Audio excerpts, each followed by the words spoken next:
Lição número 1. E deu dons aos homens. Texto áureo. Pelo que diz, subindo ao alto, levou cativo o cativeiro e deu dons aos homens. Efésios 4:8. Verdade prática. Os dons são dádivas divinas para a igreja cumprir sua missão, até que o noivo venha buscá-la. Leitura bíblica em classe. Romanos 12, do 3 ao 8 e 1 Coríntios 12, do 4 ao 7. Romanos 12. Porque pela graça me é dada, digo, a cada um dentre vós, que não saiba mais do que convém saber, mas que saiba com temperança, conforme a medida da fé que Deus repartiu a cada um.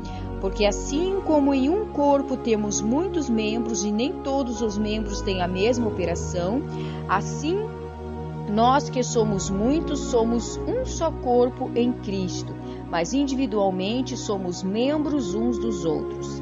De modo que, tendo diferentes dons, segundo a graça que nos é dada, se é profecia, seja ela segundo a medida da fé, se é ministério, seja em ministrar, se é ensinar, haja dedicação ao ensino. Ou o que exorta, use este dom em exortar, e o que reparte, faça-o com liberalidade, e o que preside, com cuidado, o que exercita misericórdia, com alegria.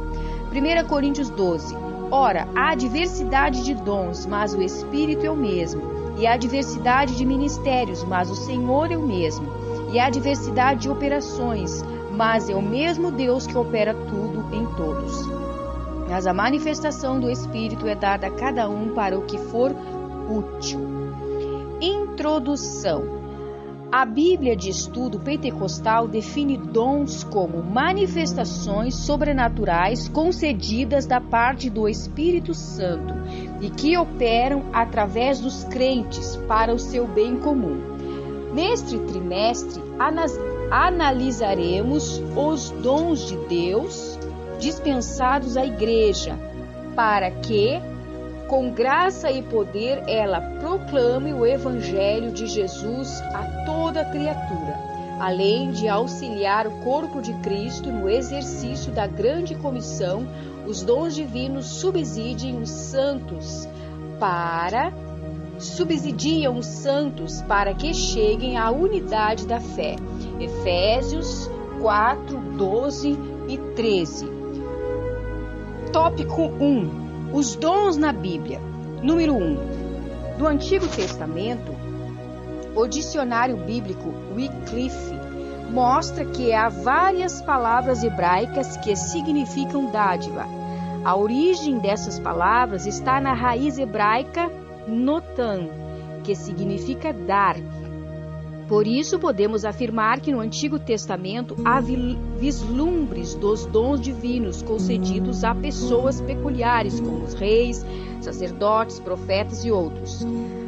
Todavia, os dons divinos não estavam acessíveis ao povo de Deus da Antiga Aliança, como observamos no regime da Nova Aliança. Número 2. No Novo Testamento, o mesmo dicionário informa ainda que ao longo do Novo Testamento a palavra dom aparece com diferentes significados que se relacionam ao verbo grego didomi, ou didome. Este verbo representa o sentido ativo da palavra dar. Em Filipenses 4,15, na Nova Aliança, os dons de Deus estão disponíveis para que a igreja, em nome de Jesus, promova a libertação dos cativos, ministre a cura aos doentes e proclame a salvação do homem para a glória de Deus. O Novo Testamento também deixa claro que todos os crentes têm acesso direto a Deus através de Cristo Jesus e por isso podem receber os dons do Espírito. Número 3. Uma dádiva para a igreja. A fim de sermos mais didáticos e eficientes no estudo a respeito dos dons, dividiremos este assunto em 3 categorias principais: dons de serviço, dons espirituais e dons ministeriais.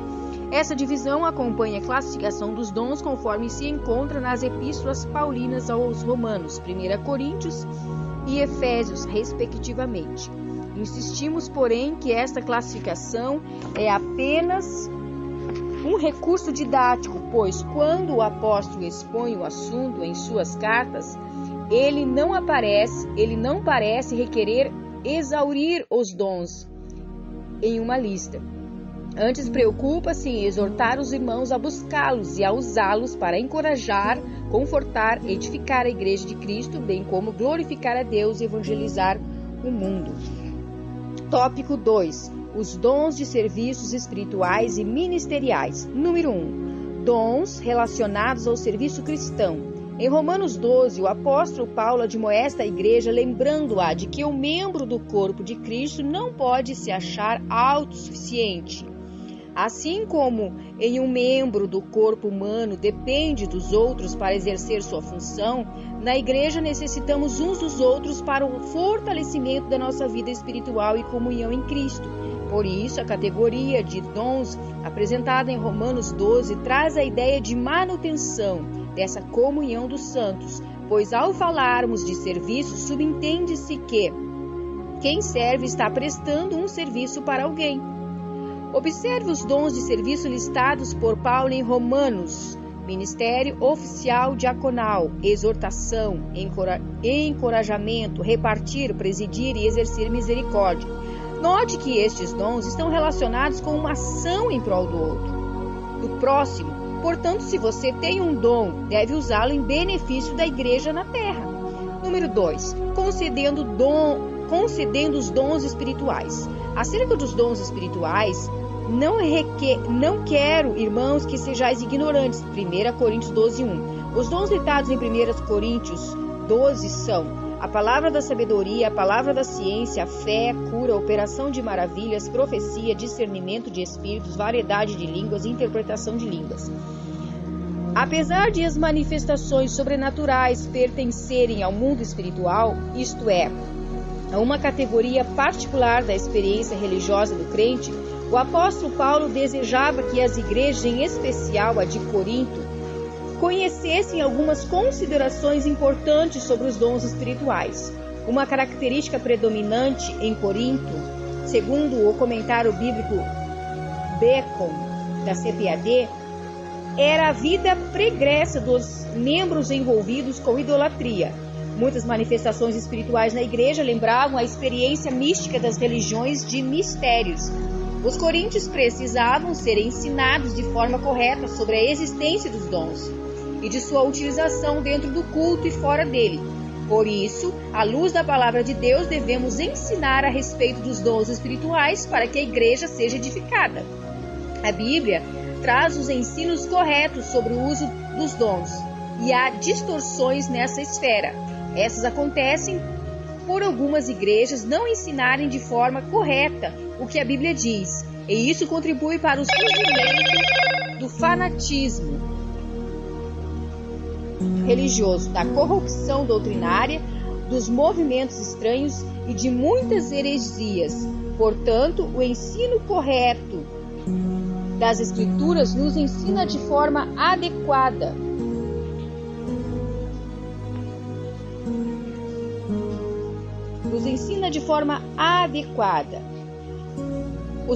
E previne o surgimento de práticas condenáveis no culto. Número 3. Acerca dos dons ministeriais. A epístola de Paulo aos Efésios classifica os dons ministeriais assim: apóstolos, profetas, evangelistas, pastores e doutores. Os propósitos de o Senhor concedê-los à igreja, segundo a Bíblia de Estudo Pentecostal, são, em primeiro lugar, capacitar o povo de Deus para serviço cristão. Em segundo, promover o crescimento da igreja local. Terceiro, desenvolver a vida espiritual dos discípulos de Jesus. O Senhor deu à sua igreja ministros para servi-la com zelo, amor. 1 Pedro 5, 2 e 3. O ensino do Novo Testamento acerca do exercício ministerial está ligado à concepção evangélica de serviço. Mateus 20, do 20 ao 28 e João 13, do 1 ao 11. Jamais a perspectiva centralizadora e sacerdotal do Antigo Testamento. Tópico 3. Corinto, uma igreja problemática na administração dos dons espirituais. 1 Coríntios 12, do 1 ao 11.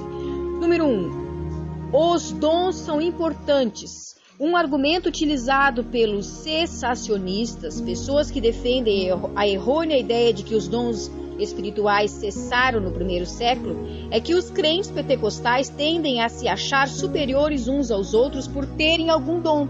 Lamentavelmente, isto é verdade. Em muitos lugares, entretanto, o apóstolo Paulo faz questão de tratar desses assuntos com crentes de Corinto, que estavam supervalorizando alguns dons em detrimento de outros. Precisamos resgatar a noção de serviço que Jesus Cristo nos ensinou nos evangelhos, pois todos os dons vêm diretamente de Deus para melhor servirmos a igreja de Cristo. Número 2. Diversidade de dons. O que mais nos chama a atenção na lista de dons apresentada por Paulo em 1 Coríntios 12 não são os 9 dons, mas a diversidade deles. Isto denota a unidade da Igreja de Cristo, mas simultaneamente a sua multiplicidade. O comentário bíblico pentecostal Novo Testamento tem razão quando fala que talvez Paulo tenha selecionado estes 9 dons por serem adequados à situação que havia em Corinto.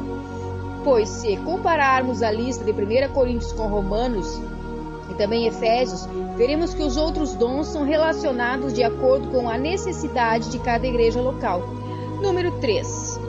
Autossuficiência e humildade. Os dons espirituais são concedidos aos crentes pela graça de Deus e não por méritos pessoais. Romanos 12:6 e 1 Pedro 4:10.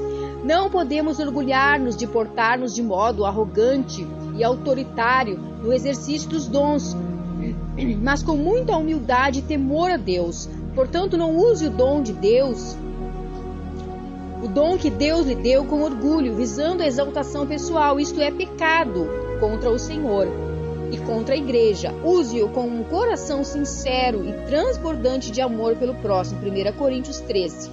Não foi por acaso que Paulo, no capítulo 13 de 1 Coríntios, foi colocado entre os 12 dons. O amor foi colocado entre os 12 dons. E o capítulo 14, as línguas e profecias.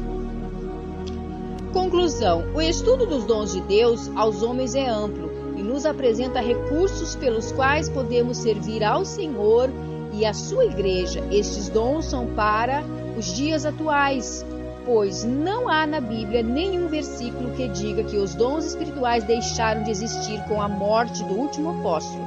Portanto, busquemos os dons do Espírito Santo, pois estão à nossa disposição. Eles são um exemplo da multiforme graça de Deus em dispensar instrumentos espirituais para a igreja na história.